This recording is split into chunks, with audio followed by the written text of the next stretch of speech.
আসসালামু আলাইকুম। আপনারা সকলেই জানেন ঢাকা বিশ্ববিদ্যালয়ের অধিভুক্ত ৭ কলেজে অনার্স চতুর্থ বর্ষ নিয়মিত, অনিয়মিত এবং মান উন্নয়নের ফর্ম ফিল আপের বিজ্ঞপ্তি প্রকাশ করেছে।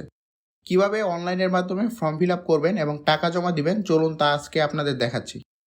প্রথমে চলে আসবেন গুগলে চলে এসে লিখবেন 7 কলেজ ওয়েবসাইট। গুগলে চলে আসার পর প্রথমেই পেয়ে যাবেন ৭ কলেজের ওয়েবসাইট। এখানে চলে আসার পর উপরে দেখতে পারবেন ফর্ম ফিল আপে চলে আসবেন। এই অপশনে আসার পর প্রথমে আপনাদের ক্যাপচাটা ফিল আপ করে নিতে হবে। তারপর প্রোগ্রাম, অনার্স, সিলেক্ট সেশন, যার সেশন এখানে ফিল আপ করে নেবেন। তারপর আপনার ঢাকা বিশ্ববিদ্যালয়ের রেজিস্ট্রেশন নাম্বার এবং পাসওয়ার্ড দিয়ে লগ ইন করে নেবেন। এই অপশনে চলে আসার পর দেখে নেবেন সব কিছু ঠিক আছে কিনা। তারপর আপনারা চলে যাবেন এই উপরে ফর্ম ফিল আপ অপশনে, 4th ইয়ার এক্সাম 2023 এখানে চলে আসবেন। সিলেক্ট স্টুডেন্ট টাইপ, 2019-20 সেশনের স্টুডেন্ট যারা তারা সিলেক্ট করবেন রেগুলার, যারা 18-19 এবং 17-18 সেশনের তারা ইমপ্রুভমেন্ট দিয়ে থাকলে ইমপ্রুভমেন্ট সিলেক্ট করবেন, যদি ইরেগুলার হয়ে থাকে তাহলে ইরেগুলার অপশনটা সিলেক্ট করে নেবেন। ফর্ম ফিল আপের সব থেকে গুরুত্বপূর্ণ পার্ট হচ্ছে এই অংশটুকু। এখানে আসার পর আপনার প্রতিটা সাবজেক্টের নেম এবং সাবজেক্ট কোড দেখে এক এক করে সিলেক্ট করে নেবেন।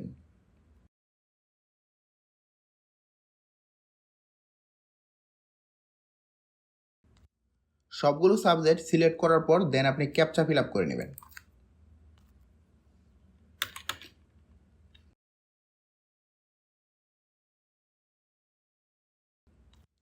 দেন সেভ অ্যান্ড প্রিভিউ। এখানে চলে আসার পর আপনার প্রতিটা সাবজেক্ট এবং সাবজেক্ট কোড ঠিক আছে কিনা সব কিছু আবার ভালো করে দেখে নেবেন। দেন সাবমিট দিলেই আপনার ফর্ম ফিল আপ হয়ে যাবে এবং সাবমিট দেওয়ার পর আপনি যে ফর্মটা পাবেন সেটা রেখে দিবেন, কারণ এটা কলেজে জমা দিতে হবে। ফর্ম ফিল আপে টাকা জমা দেওয়ার জন্য সরকারি তিতুমির কলেজের শিক্ষার্থীরা প্রথমে চলে আসবেন গুগলে এসে লিখবেন তিতুমির কলেজ। প্রথমে চলে আসবে তিতুমির কলেজের ওয়েবসাইটে চলে আসবেন। ওয়েবসাইটে চলে আসার পর ইএমএস এই অপশনটাতে চলে আসবেন। এই অপশনে চলে আসার পর 3 নম্বরে দেখবেন honours form fill up 4th ইয়ার 2023 অ্যাপ্লাই নাও। এইখানে চলে আসার পর স্টুডেন্ট টাইপ রেগুলার, ডিপার্টমেন্ট, যা ডিপার্টমেন্ট সিলেক্ট করে নেবেন, registration number,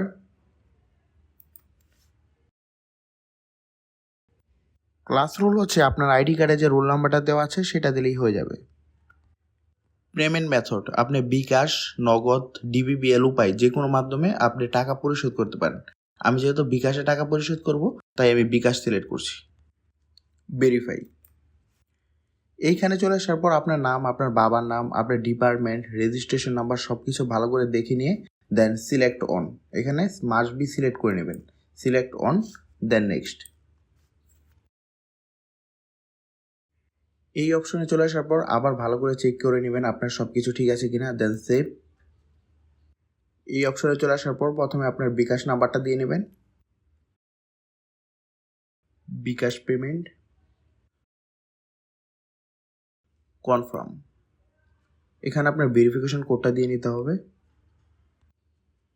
confirm, then PIN number, confirm.